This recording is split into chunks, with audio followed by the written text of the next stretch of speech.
We are, of course, going to get into the top story today.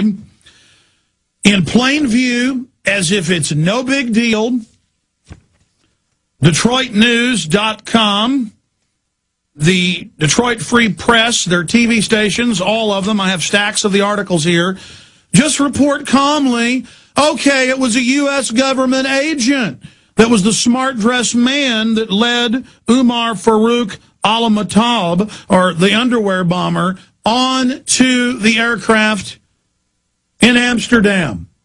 After a month plus of lying and saying that no such man existed, and saying no one else was pulled off the plane in Detroit, supposedly with a bomb. Now they've admitted that happened as well. Kurt Haskell, the lawyer, and his lawyer wife, they've both on record have been proven right with other witnesses. So this is the naked body scanners. This is the pretext for the entire takeover of our society.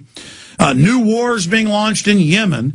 And the whole thing is a false flag out in the open, and the underwear bomber has pled not guilty. Obviously part of a drill led onto the aircraft by a U.S. government agent. Mainstream news, but just buried in the Detroit newspapers, buried in the Detroit TV stations, as if it's no big deal. Oh, they let him on to track a terrorist. They wanted to bust him. They wanted to find out who his handlers were, but they let him onto the plane without a passport and lied about it.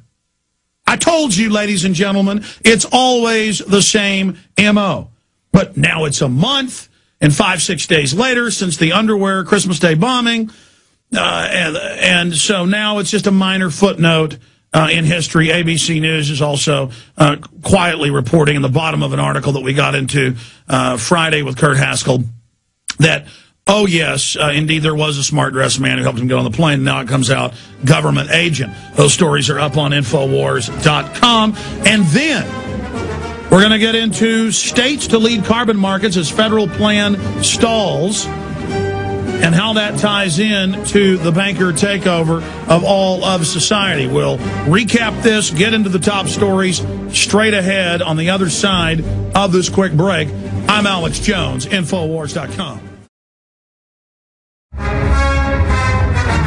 Thank you for joining us. It is Sunday, the 31st day of January 2010. 2 hours layout before us.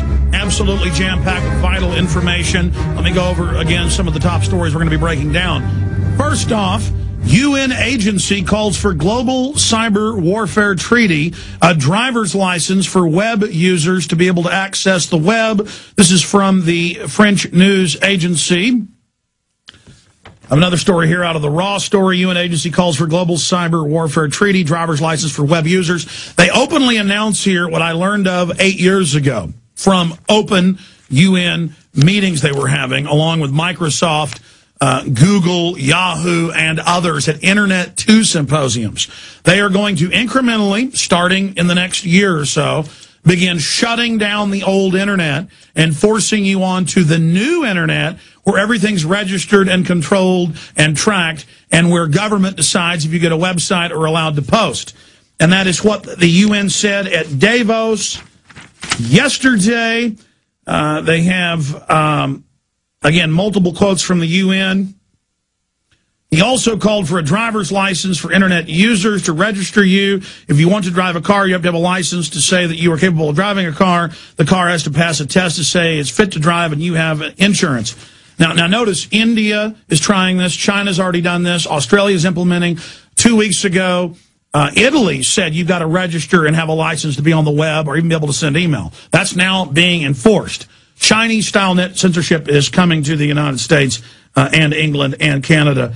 So we need to be aware of this. That's Andrei Kudaletsky, chairman of Kudaletsky Group, said that a new Internet might have to be created, forcing people to have two computers that cannot connect and pass on viruses. One Internet for secure operations, the other for freedom. Yeah, but if you read deeper, they're going to kill the old Internet, and that's what cybersecurity system being set up by Obama is doing. And last year, the head of the cybersecurity board resigned, saying, quote, the Pentagon is taking over the Internet. So they're already building the new enslaved Internet, and they're preparing to force the population onto it right now.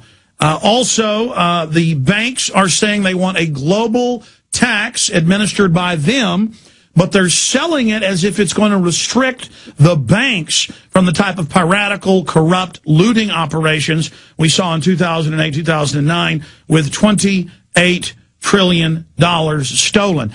And I couldn't believe it. I have an MSNBC clip that we'll play later if we have time in the next hour.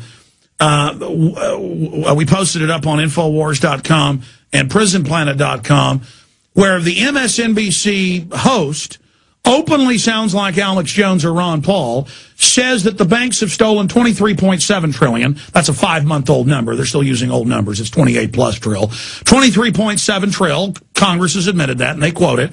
And that the banker bailouts are red herring. The $700 billion was only one part of that banking package. But finally, this is starting to come out, and there's talk of indicting Geithner, and he was told to resign last week in hearings. So the bankers in 1913 said, oh, no, we don't want the Federal Reserve. Oh, no, don't do it. And Congress passed it, giving the private banks total power. And now they're saying, oh, my gosh, we don't want a tax on banks. Oh, my goodness gracious, we don't want it. It's just absolutely terrible. It's just absolutely horrible. What are we going to do? We cannot put up with this. We cannot have it. There is no way that we can have it. And then meanwhile, they wrote the legislation.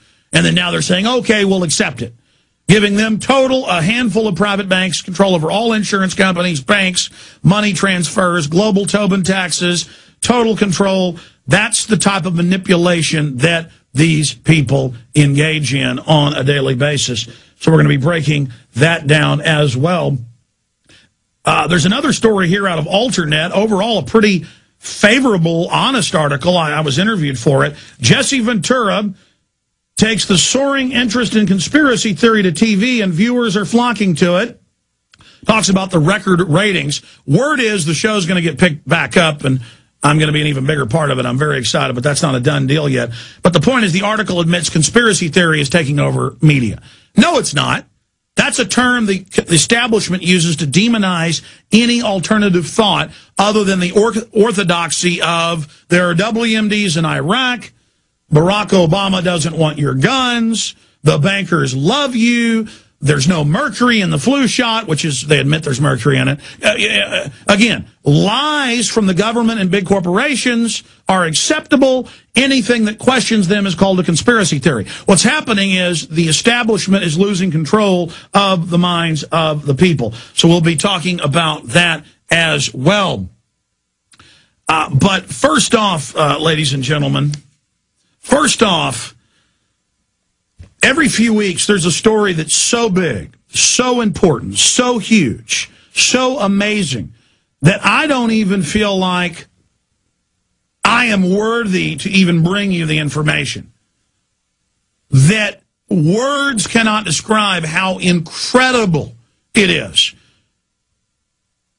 2 months ago, 2.5 months ago, it was the ClimateGate emails, internal UN emails between all the major universities and NASA, engaging in fraud. They know the Earth's getting colder. They know man doesn't cause it. Bill Santer at the UN, separate documents have come out. Now they admit their own UN report knew it was a fraud.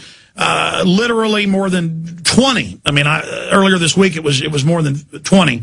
New scandals since then of total fraud and corruption by the UN, trying to tax all human activity with the sky is falling, man-made global warming is going to kill us, we better control your life and arrest anybody that cuts a tree down, and on and on and on, and let big government and the banks run your life. It's the big banks behind this. You go look at the biggest funders of the land-grabbing, phony environmental movement. It's Goldman Sachs, J.P. Morgan Chase, the big banks. They need an excuse to take your property. That was a huge story. It just gets bigger and bigger. It is a societal revolution to the fraud, to the fables, to the Chicken Little garbage that is put out by government to sell the population on giving up their rights and freedoms, to make the population feel guilty, to make the population feel scared. But the story that I've got in front of me, completely confirmed, mainstream news, is so unbelievably important. And the problem is, just like ClimateGate when it first broke, it was on a bunch of blogs, and a few mainstream publications picked it up. But for 3 weeks, there was a 99% mainstream media blackout. But the alternative media, forced it out into mainstream understanding, and the rest is history. The entire fraud that is the phony modern environmental movement is imploding and burning to the ground, falling apart in front of all of our eyes right now. Well, the story I'm going to cover when we come back from break is even bigger,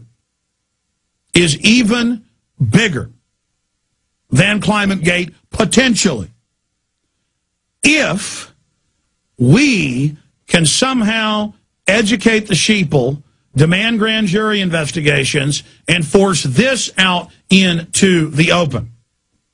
If we can do that, we are going to be able to really expose these people. Now, that is the $64 million question.